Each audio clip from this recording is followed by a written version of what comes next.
एक ऐसा हनुमान मंत्र जिसको जपने से हनुमान जी आते हैं पास।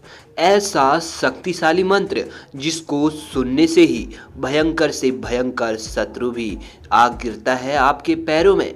दोस्तों, इस हनुमान मंत्र को बताने से पहले हम आपको बताएंगे इसको जपने का एक सही तरीका, जो स्वयं प्राचीन काल में ऋषि मुनि भी किया करते थे।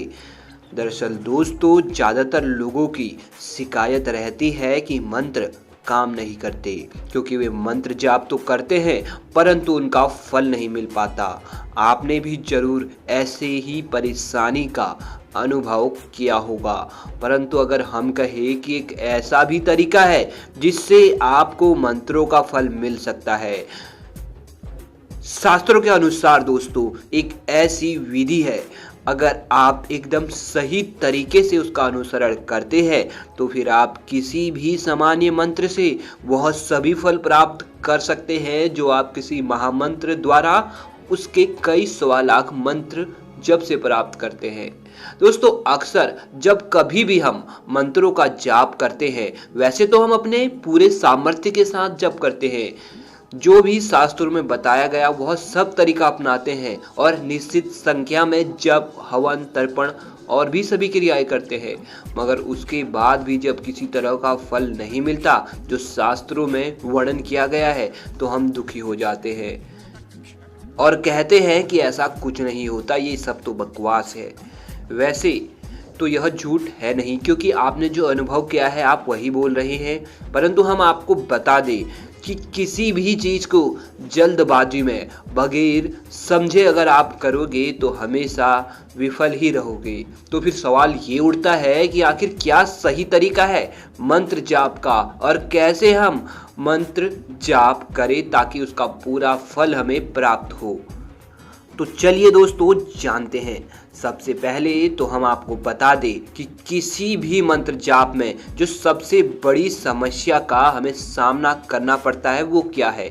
किसी भी जप के समय हमारा मन हमें सबसे ज़्यादा परेशान करता है, क्योंकि उस समय हमारे मन में कई तरह के विचार आ जाते हैं। क्योंकि दोस्तों, ये मन का स्वभाव है कि वह हमें हमेशा उलझा कर रखता है। तो सबसे पहले हमें मन से नहीं उलझना है मंत्र जाप के समय। बस देखते जाएं, न विरोध करें न समर्थन, आप निरंतर जप करते रहे। हाँ, मंत्र जाप के समय मन के कारण आप भटकेंगे तो बार बार और वापस भी आ जाएंगे, इसमें कोई नई बात नहीं। पर अगर आप बिल्कुल सही तरीके से जाप करना चाहते हैं तो आप एक माला ले लें। मन हमें भटकाएगा, मगर यदि माला चलती रहेगी तो हम वापस वहीं आ जाएंगे। दोस्तों, यह तो मंत्र जाप के लिए अभ्यास करने के लिए एक सही तरीका है। पहले हम आपको बता दें कि मंत्र होते कितने प्रकार के हैं। 3 प्रकार के मंत्र होते हैं। एक तो है वाचिक जाप, वह होता है जिसमें मंत्र का स्पष्ट उच्चारण हम करते हैं, और दूसरा होता है उपांशु जप। उपांशु जप जिसमें थोड़े बहुत जीभ व होठ हिलते हैं, उनकी ध्वनि फुसफुसाने जैसी प्रतीत होती है। और अंत में आता है तीसरा मानस जप। इस जप में होठ या जीभ नहीं हिलते, अपितु हम मन ही मंत्रों का जाप करते हैं। जब भी हम किसी मंत्र का जाप करें तो ये तीनों विधियां हमें अपनानी चाहिए। सबसे पहले तो अगर किसी भी मंत्र का जाप हम करें तो आपको वाचिक जप से आरंभ करना चाहिए, यानी जिसमें कि हमें मंत्र को बोलकर उसका उच्चारण करना होता है, ताकि अगर कोई पास भी बैठा है वो भी उसे सुन सकता है। दोस्तों, यह होता इसलिए है क्योंकि अक्सर हमारा मन इधर उधर भागेगा जब हम मंत्र जाप करेंगे, और अगर जब आप उच्चारण करके करते हो तो आप अपनी आवाज़ को भी सुनते हो और उसकी वजह से वापस आपका मन मंत्रों की ओर खींचा चला आता है। साथ ही बाहर अगर कोई छोटी छोटी आवाज़ भी हो रही हो तो भी आपका ध्यान नहीं भटकता, क्योंकि आपका ध्यान तो आपके मंत्रों वाली आवाज़ में है। इसलिए जब भी आप शुरुआत मंत्रों की करें तो वाचिक जप से करें। अगली अवस्था आती है दोस्तों हमारी वाणी जिसमें मंद हो जाती है। और ये तभी होता है जब हम पहली अवस्था में निपुण हो जाते हैं, यानी बोल बोल कर जब हम मंत्र जपते हैं और उसके बाद हमारा ध्यान केवल हमारे मंत्रों में रहता है, इधर उधर भटकता नहीं, तब आप खुद ही धीरे धीरे अपने मन में उन मंत्रों को फुसफुसाने लगेंगे, यानी अपने होठों से उसको फुसफुसाने लगेंगे। इसलिए दोस्तों, जब आप बोल बोल कर जप करने में सहज हो गए हैं और आपके मन में कोई विचार आपको परेशान नहीं कर रहा, तो दूसरी अवस्था में जाने का समय हो गया है।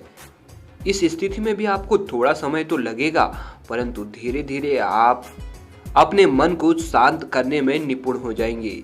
और जहां आप मंत्र को शांत करने में निपुण हो गए, तो उसके बाद जो तीसरी अवस्था यानी मन में मंत्रों का जाप, यह होती है सबसे जरूरी चीज। यानी किसी भी मंत्र को सिद्ध करने के लिए अगर तीसरी अवस्था में आप पहुंच गए, तो आप आसानी से किसी भी मंत्र को सिद्ध कर सकते हैं।